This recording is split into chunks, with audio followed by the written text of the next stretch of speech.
Welcome to the Monocle Daily live from Paris, day 1, week 2 of our residency here on the 16th floor of the Sceaux Hotel in the centre of the French capital, taken over by Maison Allianz, the worldwide insurance partner of the Olympic and Paralympic Games. My guests Kelsey Crawford, Simon Dabadi and Claire Adler will discuss the day's big stories, and we'll hear from Pennsylvania as the Vice President prepares to name her Vice President. That's ahead on the Monocle Daily live from Maison Allianz at the Sceaux Hotel.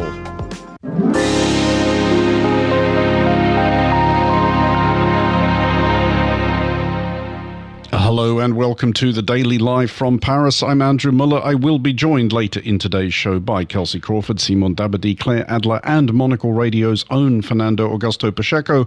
But first to the United States, where anticipation is growing that Democratic presidential nominee Vice President Kamala Harris will announce her choice of running mate possibly as soon as today, likelier tomorrow.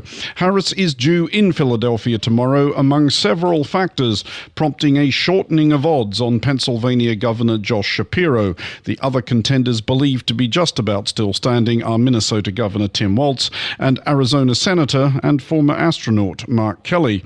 Well, I'm joined now by Julia Taruso, national political reporter at the Philadelphia Inquirer. Julia, welcome to the Daily. Obviously, Josh Shapiro's big selling point as a vice presidential running mate is that he is a popular governor in a swing state, or at least 55% approval ratings, which count as popular these days. For the Pennsylvanians who like him, why do they like him? Yeah, thanks for having me.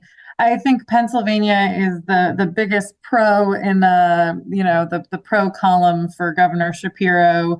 He's seen as a moderate Democrat in the state. He's seen as a pretty bipartisan politician, which is also something you don't hear a ton about in American politics these days. He's actually the only governor in a state that has a divided legislature. So in order to get anything done, pass a budget, he really does have to work on both sides of the aisle. And Pennsylvania is a little bit older, a little bit more moderate on the whole. Obviously there's some very, very liberal pockets of the state, but on average than the country as a whole. I mean, selecting a running mate is a famously brutal business. You're looking for somebody who can prop up the potential weaknesses of the top of the ticket without in any way overshadowing them, ideally. Where might Josh Shapiro's weaknesses be? What might be causing Kamala Harris to wonder if somebody else might be a better bet?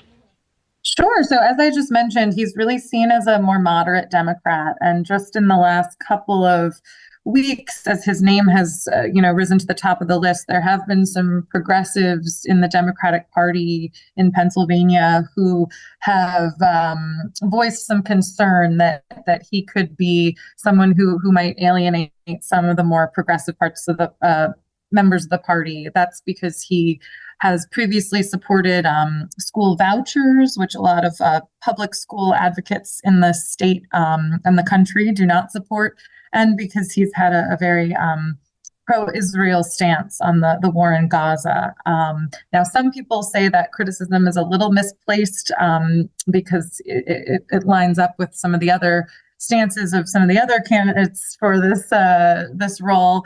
But I think that's what's working a bit against him. Of course, we have no idea what their one-on-one conversations are like, but Josh Shapiro is a very ambitious guy. I think a lot of people think he wanted to run for president someday.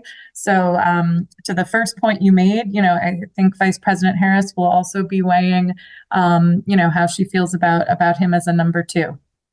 I mean, we talked about the fact that Pennsylvania is a swing state and Shapiro's popularity in Pennsylvania will make him an attractive pick. But is it possible to explain why Pennsylvania is a swing state? Where are the divides? Is this a big cities versus small towns thing, or is there something else going on? I think you really have almost every element here in Pennsylvania. You have big cities that have continued to be kind of the base of the Democratic Party. But then you also have small and mid-sized cities, rural areas that are very, very pro-Trump. There's a lot of support for former President Trump in rural parts of Pennsylvania. And then there are suburbs all over the state that have really been where Democrats are growing their numbers the most. So It's kind of everything, and it's a state that was decided by 40,000 votes in 2016, 80,000 votes in 2020. So we're talking about 1 percentage point that has determined who wins Pennsylvania. Well, that leads me nicely to the last question I wanted to ask you, which is that it's very easy to find Americans who will complain that their votes don't count because of the Electoral College, that US presidential elections tend to come down to 5 or 6 states. Do people complain about being one of those 5 or 6 states? Does everybody in Pennsylvania kind of like the idea that they're just going to be remorselessly pestered between now and November? I hear a lot of frustration about all the text message solicitations people get for fundraising here. I think that engaged members of the electorate do feel they have an outsized role to play in this very important election. But I think a lot of the voters that both campaigns are trying to reach here are perhaps not paying that much attention and are perhaps, the type that might be annoyed with politics as usual and getting inundated with all of these ads. So I think, we're not that unlike voters anywhere else, and that's probably why we're kind of a microcosm for the country. Julia Taruso at the Philadelphia Inquirer, thanks for joining us. You're listening to The Daily live from Paris with me, Andrew Muller. Let's bring our panel in. Kelsey Crawford, co-founder and CEO of Cutwork Studio, and Simon Dabadi, founder and CEO of Dab Motors. Thank you so much. Hello, hi. I'll ask you first of all, before we talk about the Olympics, which obviously is the reason that, it's the reason that Monocle's here anyway, just introduce your work and what you do. Kelsey, Monocle Radio listeners will have heard of you before.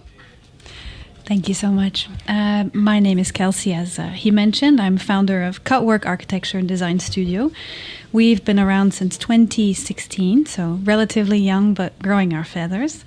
And we specialize in new ways to live and work. So we are working on residential and urban projects that are really questioning the way that we live today and how we're going to live tomorrow. We also do custom furniture as well, based around new usages, and a lot of work about how spaces can adapt for different usages, whether it's throughout a day, throughout a season, throughout the year. Really looking at layering usages within one space and how we create future-proof spaces. And Simon, introduce your motorcycles. Yeah, sure. So I'm Simon Dabadi. I'm the founder and CEO of Dab Motors, which is a French company, electric bike company.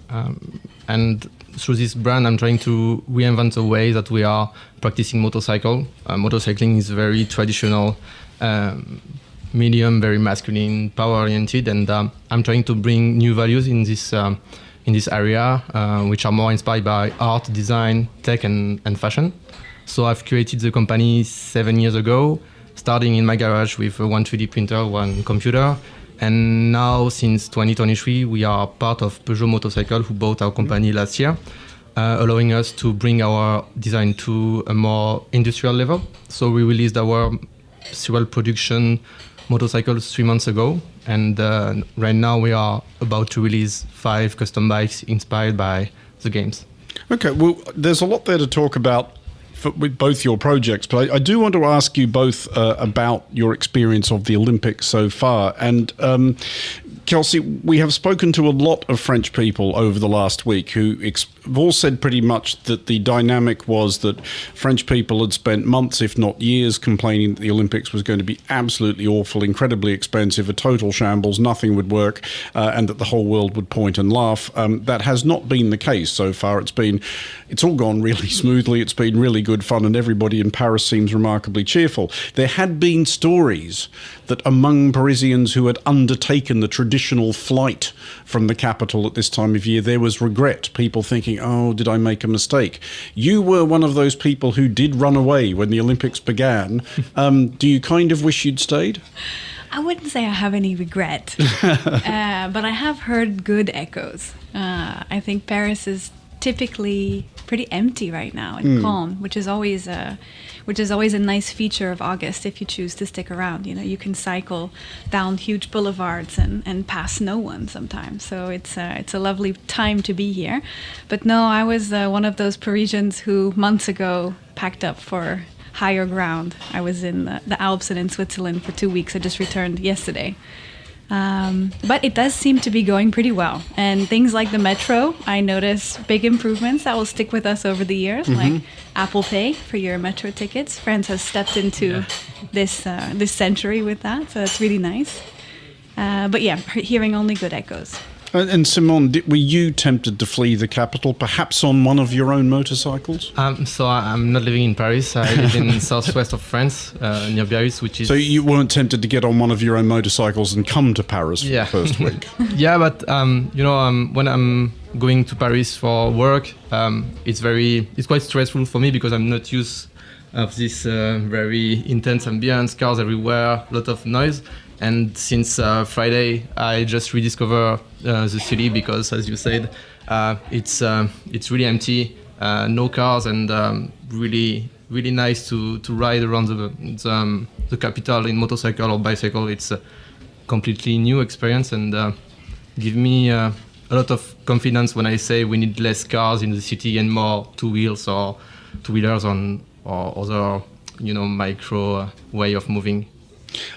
Kelsey, has this been an interesting thing to watch from the point of view of an urbanist and designer, though? Because obviously Paris's idea with the Olympics was not to do as many cities have in the past and build some enormous Olympic theme park on the outskirts of the city. They wanted to bring the games into town, which they do seem to have done pretty successfully. Are you encouraged by that? Do you think this might be a model for the way that cities can handle big events? I think in general, creating less pockets outside of the city that will be temporarily used seems like a good idea. And many of the infrastructural improvements and building improvements are done to existing buildings and things that will be used after. For example, just down from my house, I live in the 20th arrondissement of Paris, in Saint-Fargeau. They've been renovating for the last years an Olympic swimming pool and made it absolutely gorgeous with a retractable roof. And this will remain a public utility after. So less waste and less around what kind of spectacular monument can we make for one event. And then I think this is the past. I mean, Simone, as you have hinted, your company was inspired by the Olympics to create a range of motorcycles. It's quite hard to explain their full splendour to our listeners without the images, but they are online. But can you basically explain how you take the idea of an Olympic sporting event and put it on two wheels? Yeah, sure. So we started with our production bike as a blank canvas, fully white. Like painters can do, and we try to understand what is the culture of what culture is behind each sport. So we did five versions in 5 colors, inspired by the rings. So blue, yellow, green, black, and red. And behind each bike is some cultural reference to each universe. For example, skateboard is really strong, very underground. Same as the surf that we also did, which is quite chill and inspired by the Californian or southwest of France vibes. And we also did boxing and tennis, which is very traditional and classy. And it's a mix of everything: design code, also graphics code, and cultural movements. Kelsey, in terms of the urban environment, though, and what the Olympics has done for it, is there a limit to what can be done in terms of regenerating things with a city like Paris? When you think in terms of what you work on, do you think there is any room for it in a city as old and established like this? And we are just looking around at this fantastic view we have from up here, and quite a lot of the buildings we're looking at were built hundreds and hundreds of years ago. How hard is it to bring buildings like that or neighborhoods like that up to future standards? It's very difficult in a city like Paris. And I think we struggle with that not only during the Olympic Games, but in day-to-day life. I mean, even today, trying to transform a vacant office building into a more modern residential unit, not even something more progressive like, let's say, co-living or build to rent, but just a traditional residential, despite the dire need for housing and affordable housing, is such a headache, and no guarantees either for developers. So until until the legal framework changes and allows for the more simpler transformation of not only historic but just underused or vacant buildings into something more useful. It's going to remain quite difficult for Paris to jump up quickly. I mean, being in cities like Amsterdam, like London, you see how they've been able to master the historic into modernity, and you feel really within a charming environment, yet with very modern facilities. And I think Paris still has a long way to go there. Is that just a question of regulation, though? Have you run up against that directly with something that Cutwork was trying to build or develop in Paris? Certainly. So at Cutwork, we are specialized in shared living as a whole, which is quite a tricky challenge because every city, every country has different rules around residential. Is it a hotel? Is it a living space? How many people can live in one space? How many people can share a bathroom? In New York, for example, if you have individual flats but everybody has locks on their doors, it's considered a hotel. And then you're in hotel regulation, which is taxed differently, which has an entire different set of rules. So as we're moving into an era where people want to live differently, and in particularly where the family structure is changing so radically, we see that across Europe, divorce rates are 50%. In cities such as Luxembourg and Portugal, where over 90% predicted divorce rate from beginning to end. So how does housing adapt? How do we design housing units where parents can keep kids 1 week out of 2 and the apartment can transform? Or single parents, how do they find havens to raise children in a common environment? Things that are much more readily available in the Nordics or in Switzerland, where I was last week, where you see co-housing projects which take off and really support the relationships that can happen inside. In Paris, it's still really tricky. And Simone, your company as well, of course, is interested or has an interest in trying to persuade people to think differently about how they live in an urban environment. Is that, again, is it a difficult case to make somewhere like Paris, whose streets were first paved for oxes and carts? Yeah, it's a real challenge to change minds. It's hard to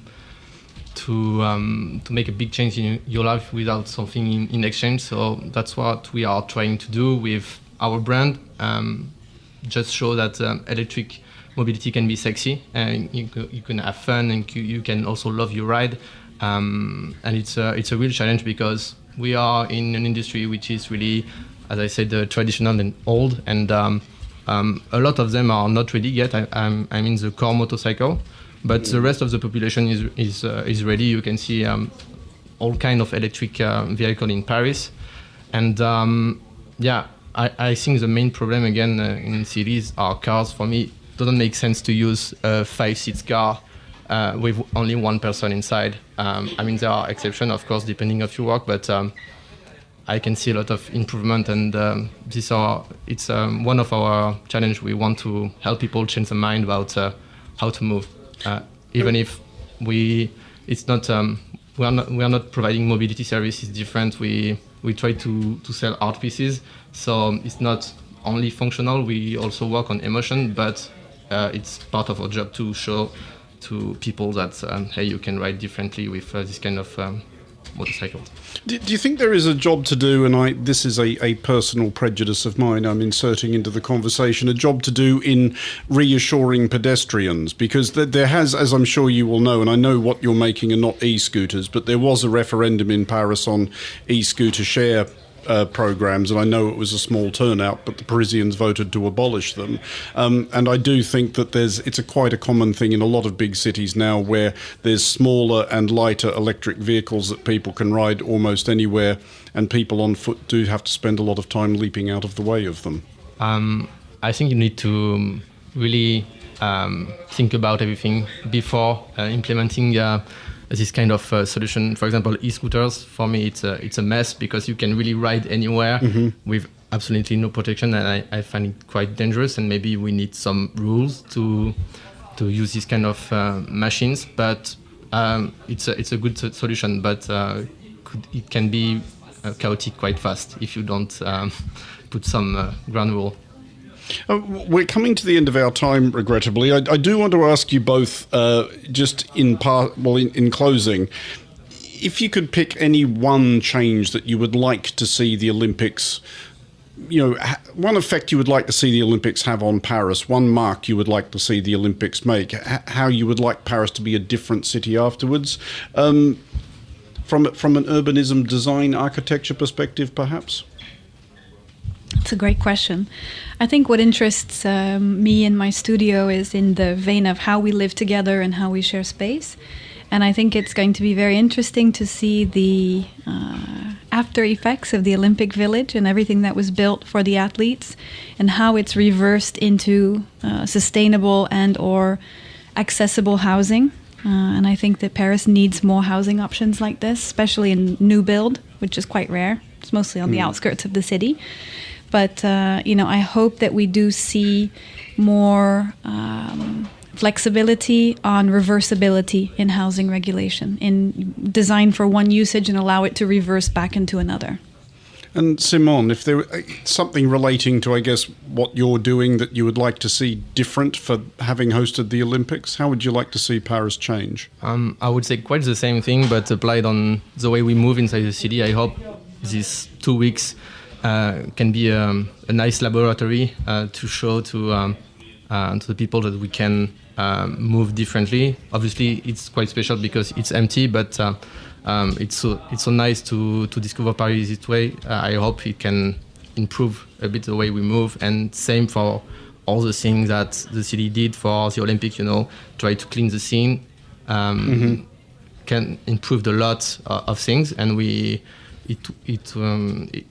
it won't be possible if there is no Olympics. And there is a lot of operation which has been done around the city. And I think thanks to this event, Paris looks better now.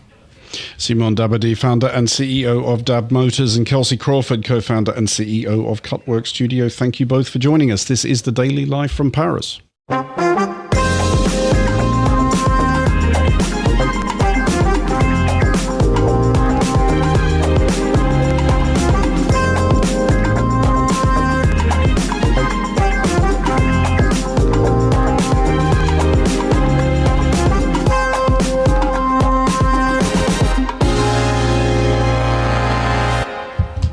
You are listening to The Daily Live from Paris with me, Andrew Muller, and I am joined now by Claire Adler, founder of Claire Adler Luxury PR. Claire, welcome to The Daily and welcome to our, well, it's not quite rooftop, but it's in that we're not technically on the roof, but we're quite close to it. Thank you, Andrew. It's great to be here with you during the Olympics. How have the Olympics been for you? Well, I've actually been quite inspired by the discipline and mental mastery of some of the participants. I find that sport is so much about the mental achievements as well as the winning all those races. I've become a fan of Simone Biles, the decorated American gymnast. I loved her absolutely sparkling red leotard. Apparently Swarovski's provided those crystals. And she's got an amazing personal story as well. I think she was taken away from her mother when she was a young girl, and she's had her own mental health issues and made a massive comeback. So I think these sort of stories are just so inspirational for all the generations, all ages can be inspired by that, But does anything occurring at an Olympic Games, or especially anything occurring in Paris when there isn't much occurring in Paris but the Olympic Games, have any impact on your realm at all, or does it all go incredibly quiet? Well, I think this is a very exciting time for the luxury market because this is the most luxurious Olympics ever in a couple of senses. And that's firstly because LVMH is the premium sponsor of the Olympics. And we don't usually see luxury brands so visible during the Olympics. Why is that, though? Is it because they just tend to associate it with leisure wear and more casual things? Well, I think it's... we do see Omega, the watchmaker, has been a long-standing sponsor of the Olympics as an official timekeeper. But with LVMH being the main premium sponsor of the Olympics, it's super visible. And luxury brands tend to associate themselves with more exclusive, slightly posher events, such as think of Formula One, yachting shows, the polo, Cartier polo is very famous. And it's really interesting. So that's one thing. And then another thing is, this is the first time we've got a luxury jewelry house, a jeweler, creating the Olympic medals, and that's Chaumet, owned by LVMH. And that's Chaumet's past customers include Napoleon Bonaparte and Empress Josephine. So it's really exciting. It's almost a missed opportunity till now. I mean, do you think they have, ceased missing that opportunity because it's Paris, that the luxury sector thought, well, maybe most Olympics we can kind of wave off, but if it's happening in Paris of all places, we sort of have to get involved? That's really interesting. There is an argument to say that now it's timely and relevant, not only because of the history, the city's reputation and history of luxury, and that's because while the world's biggest spenders are kind of reining in their spending and maybe tightening their purses because of difficulties in the economy, there is an argument to say that actually the aspirational spender, which is not the biggest spenders on the planet, but people who still love a bit of luxury, are growing in importance. I believe it was Boston Consulting Group who's come out with research saying that this aspirational spender is worth 60% of luxury sales now. So in a way, I feel like Bernard Arnault, the man behind LVMH, is kind of ahead of the games and sort of capitalizing on a moment where maybe these spenders are of increasing importance. We have been talking to a lot of guests who have come and gone from Paris about whether that was a smart idea or whether they somewhat regret it. But it is a traditional thing when there isn't Olympic Games for Paris to more or less empty at this time of year.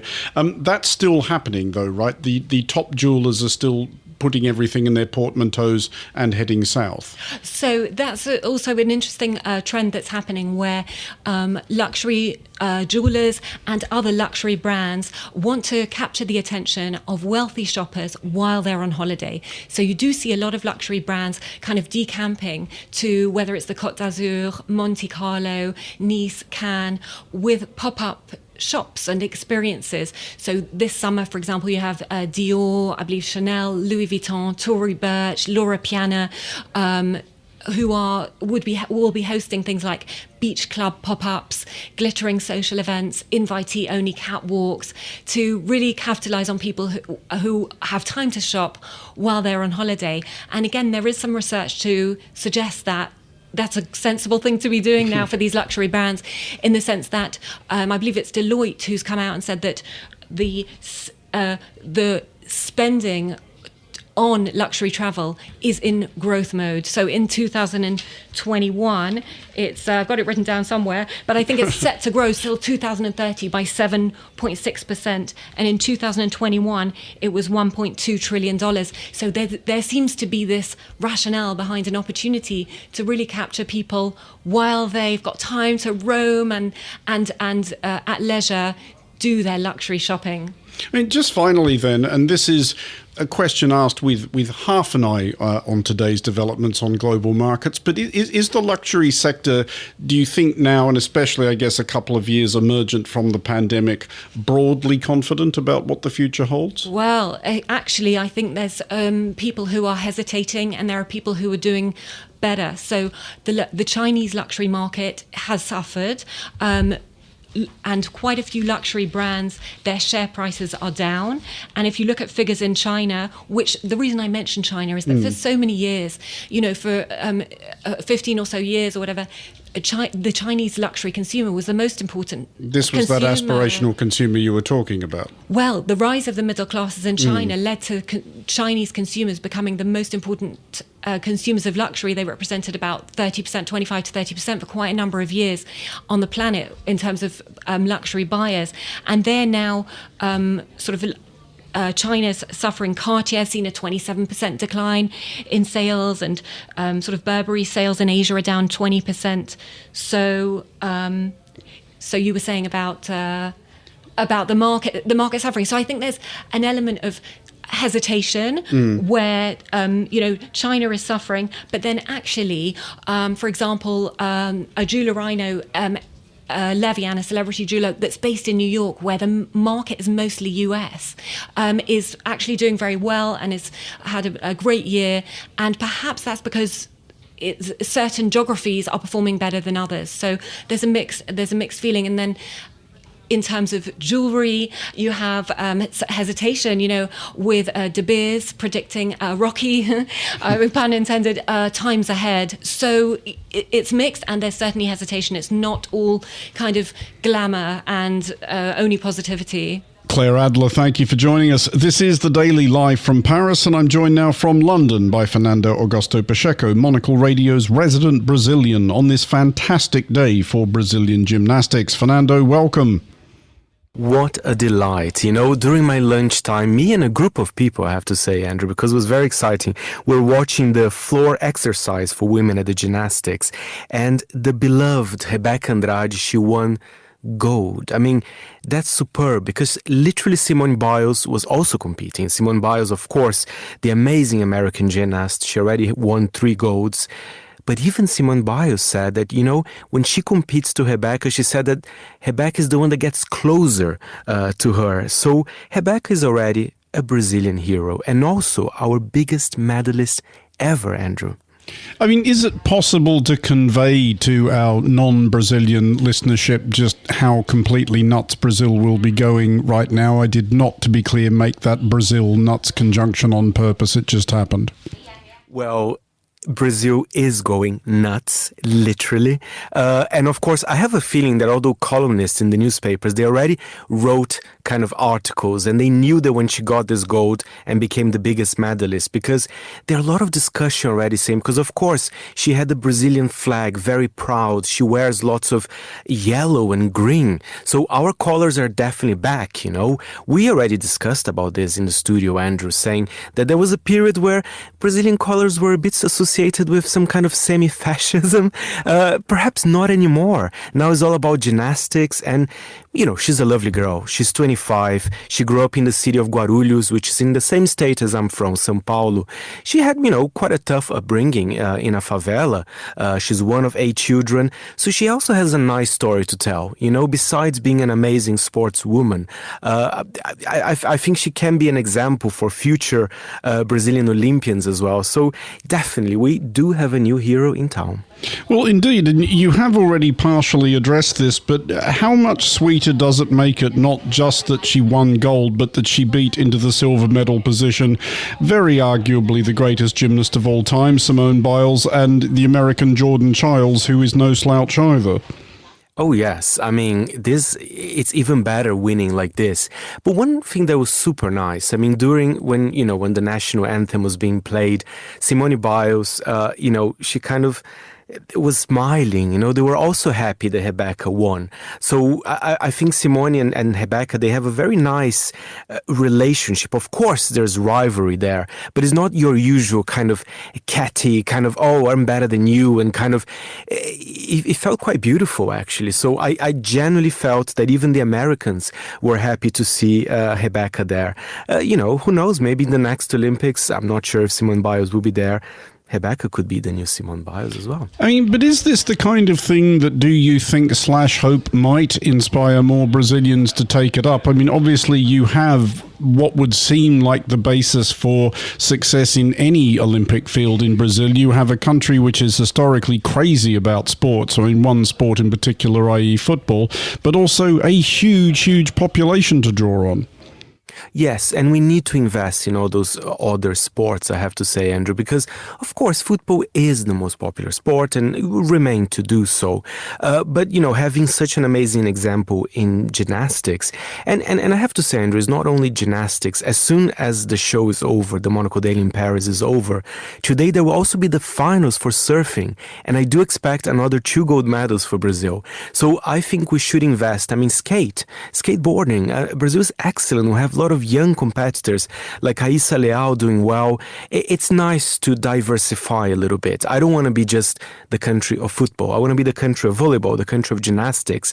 And you know what? We might as well be.